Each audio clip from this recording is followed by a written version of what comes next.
Hi friends, ఎలా ఉన్నారు? అందరూ బాగున్నారా? నేనైతే చాలా బాగున్నాను. మీరు ఎలా ఉన్నారంటే నాకు కామెంట్స్లో చెప్పండి. ఈరోజు మన వీడియో వచ్చేసి నా డైలీ రొటీన్ బ్లాగ్ని అయితే షేర్ చేయబోతున్నాను. నా బ్లాగ్స్ కనుక మీకు నచ్చినట్లయితే లైక్ చేయండి, షేర్ చేయండి, సబ్స్క్రైబ్ చేయండి. పక్కనే ఉన్న బెల్ ఐకాన్ క్లిక్ చేయడం మాత్రం మర్చిపోకండి. ఈరోజు ఎర్లీ మార్నింగే 5:30 కల్లా లేచాను. లేచిన వెంటనే తలస్నానం చేయడం కోసం వేడి నీళ్ళు పెట్టేసుకున్నాను. అలానే సోడిజావ కాసేసి ఇడ్లీ కూడా పెట్టేస్తున్నాను. ఈరోజు సుబ్రహ్మణ్యేశ్వర స్వామికి సర్పాలకి అభిషేకం చేసుకునేదాన్ని కదా మా ఊర్లో ఉన్నప్పుడు.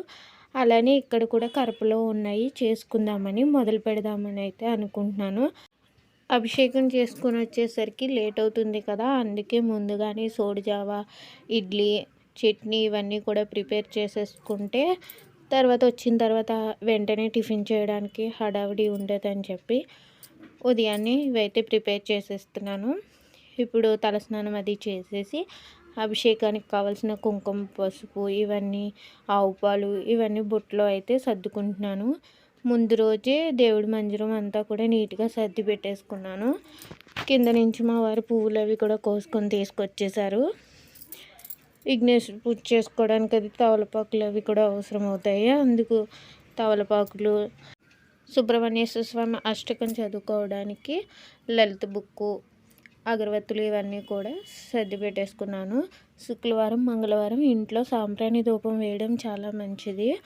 అందుకు మంగళవారం, శుక్రవారం కంపల్సరీగా సాంబ్రాణి గుగ్గిలం కలిపి ధూపం అయితే వేస్తాను.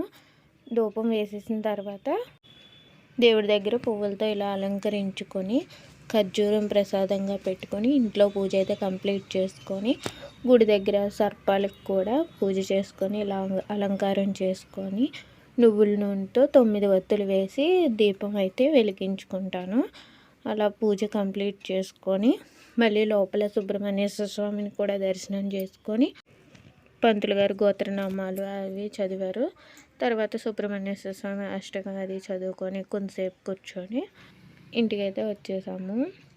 నేను వచ్చే వరకు కూడా జ్యోతులు ఇలాగే వెలిగి ఉండాలని అనుకున్నాను.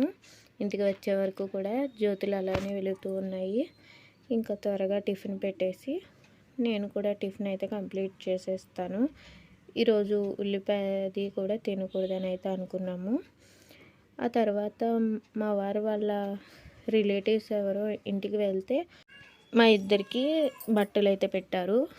నాకేమో ఈ శారీ పెట్టారు, మా వారికి బట్టలు పెట్టారు. బాగున్నాయి. నాకు ఇప్పటివరకు ఈ కలర్ శారీ అయితే లేదు.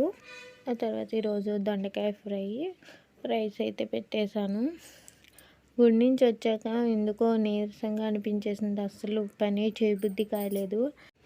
ఏదో ఒకలాగా దొండకాయలు కోసేసి ఉప్పు కారం అది వేసేసి ఫ్రై అయితే చేసేసాను. ఇంక లంచ్ అది చేసేసిన తర్వాత ఈవినింగ్ టైంలో ఏదైనా స్నాక్ చేద్దామని చెప్పి గోధుమ రవ్వ హల్వా కింద అయితే చేశాను. కొంచెం పంచదార, కొంచెం బెల్లం వేసి అయితే చేసుకున్నాము. ఇంకా మార్నింగ్ గిన్నెలు అవి ఏమీ తోమలేదు. ఇప్పుడు ఆ గిన్నెలు అలానే బట్టలు అయితే ఉతకాలి. ఎండాకాలమే కదా, ఈవినింగ్ ఉతికినా కూడా బట్టలు ఆరిపోతాయి, అంత వేడైతే ఉంటుంది. ఇంకా గిన్నెలన్నీ కూడా తోమేసాను. ఈరోజు చాలా గిన్నెలు అయితే అయిపోయాయి. అప్పుడు తోమేసుకుంటాను నేను.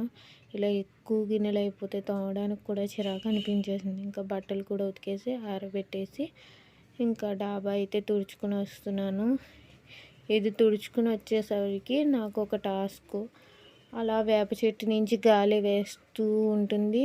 నేను తుడుస్తాను, మళ్ళీ వెనక్కి వస్తుంది, తుడుస్తాను, మళ్ళీ వెనక్కి వస్తుంది. అలా ఒక 1/2 అవర్ టైం అయితే అలా పట్టేస్తుంది. కానీ చల్లగా గాలి వేస్తుంది. ఈవినింగ్ టైంలో అలా అక్కడే కూర్చోవాలనిపిస్తుంది. ఇంకా తర్వాత ముందు రోజు వాటర్ కలర్స్తో ముగ్గులు పెట్టాను కదా, అవి ఇలా పొప్పర్ల కింద అయితే ఊడిపోతున్నాయి. ఇంకా రూమ్స్ అవి కూడా నీట్గా చక్క పెట్టుకొని తుడుచుకొని అయితే వస్తున్నాను.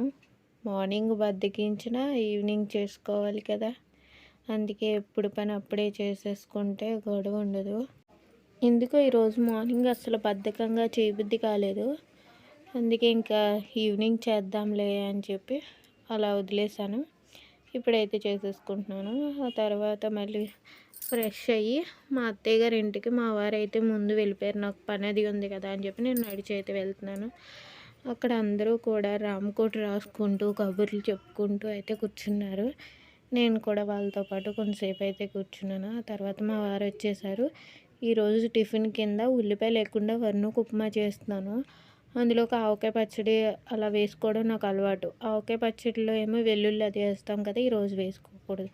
అందుకు కొబ్బరికాయ చెక్కు తెస్తే అందులో కొంచెం మామిడికాయ వేసి పచ్చి పచ్చడి కింద అయితే చేసుకొని పాలు కూడా కాచేసాను.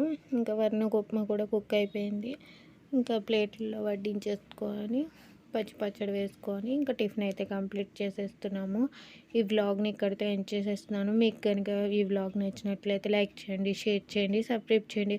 పక్కనే ఉన్న బెల్ ఐకాన్‌ని క్లిక్ చేయడం మాత్రం మర్చిపోకండి. మీరు లైక్ చేయడం వల్ల ఈ వీడియో మరింత మందికి